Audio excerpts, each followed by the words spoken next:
Hello everyone, welcome to this series on literary theories, and in this video we are going to discuss post-structuralism. Introduction. Post-structuralism emerged as a significant intellectual movement in France in the late 1960s, making a departure from the structuralist tradition. This movement challenged the existing frameworks of understanding and interpreting texts, language, and culture. Two central figures in this emergence were Roland Barthes and Jacques Derrida. Both scholars played crucial roles in the development and dissemination of post-structuralist ideas, which have had a lasting impact on literary theory, philosophy, and cultural studies. Roland Barthes' contribution. Roland Barthes' work illustrates the shift from structuralism to post-structuralism. During his structuralist phase, Barthes produced works such as The Structural Analysis of Narrative, 1966, which focused on detailed methodological approaches to understanding narratives. However, his later work, exemplified by The Pleasure of Text, 1973, marked a significant departure from this approach. This book, characterized by its series of random comments on narrative, organized alphabetically, emphasized the randomness and unpredictability of textual interpretation. The pivotal moment in Barthes' transition from structuralism to post-structuralism came with his essay, The Death of the Author, 1968. In this essay, Barthes announced the metaphorical death of the author, arguing for the independence of the literary text from the author's intentions or context. This declaration emphasized the radical textual independence of literary works, suggesting that texts are not bound by the constraints of authorial intention but are instead open to multiple interpretations. This shift underscored the idea that the meaning of a text is created by the reader rather than the author. Key concepts in Barthes' work. The shift in Barthes' work from a focus on the author to a focus on the reader introduced several key concepts in post-structuralist thought. By advocating for the independence of the text, Barthes emphasized that text should be seen as entities produced by readers and language itself rather than by authors.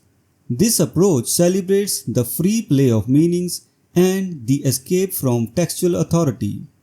However, this early phase of post-structuralism, characterized by a hedonistic embrace of textual freedom, eventually gave way to a more disciplined approach. As noted by Barbara Johnson, deconstruction is not about abandoning all restraint, but rather about identifying and dismantling the sources of textual power. This evolution reflects a shift from textual permissiveness to a more structured and critical engagement with texts. Jacques Derrida's contribution. Jacques Derrida, another key figure in post-structuralism, significantly contributed to the movement's development. His seminal lecture, Structure, Sign and Play in the Discourse of the Human Sciences, 1966, is often regarded as a starting point for post-structuralist thought. In this lecture, Derrida identified a radical intellectual break from past ways of thinking, associating this break with the philosophies of Nietzsche and Heidegger and the psychoanalysis of Freud. Derrida's lecture introduced the concept of de-centered intellectual universe, challenging the traditional notion of a fixed center or norms in all things. Prior to this intellectual shift, Western thought was characterized by a belief in stable, central norms such as the idea that man was the measure of all things. Derrida argued that these centers had been destroyed or eroded by historical events, scientific discoveries, and artistic revolutions, leading to a new understanding of the universe as inherently relativistic and decentered. The decentered universe. The idea of a decentered universe is central to the post-structuralist thought. In this framework, there are no absolutes or fixed points. Instead, the universe is seen as inherently relativistic.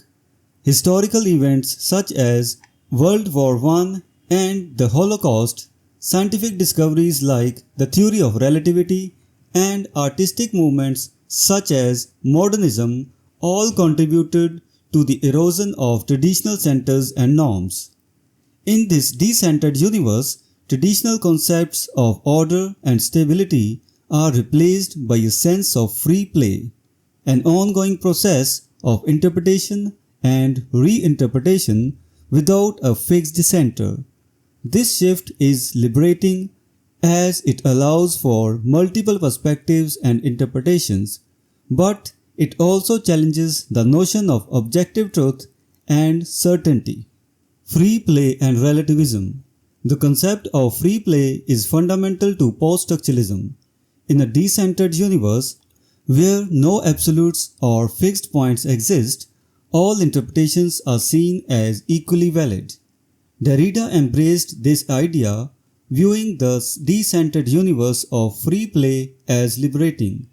Similarly, Barthes celebrated the demise of the author as ushering in an era of joyous freedom for readers and interpreters of texts. However, this embrace of relativism also comes with challenges.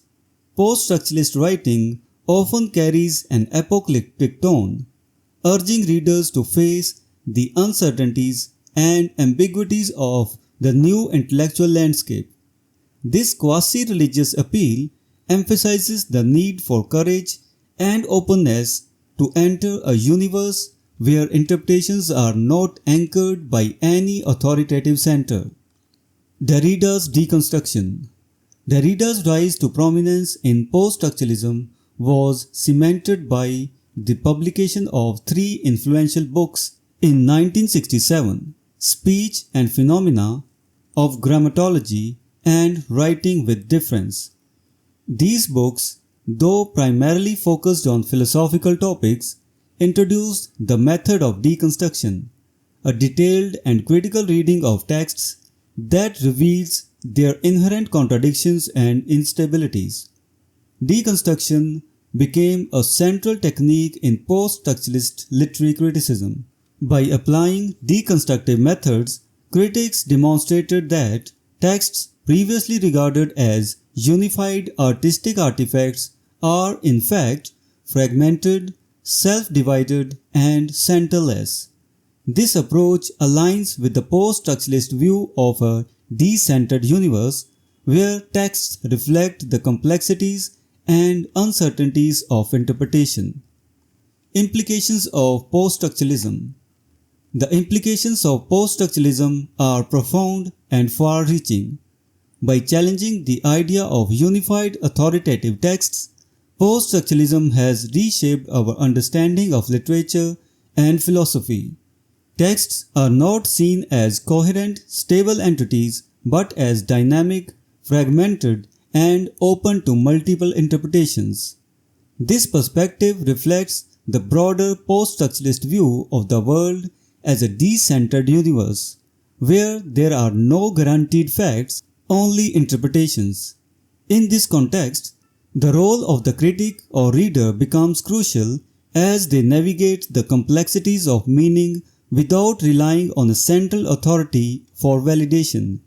Post-structuralism thus encourages a more active and engaged form of reading, where interpretation is an ongoing, open-ended process.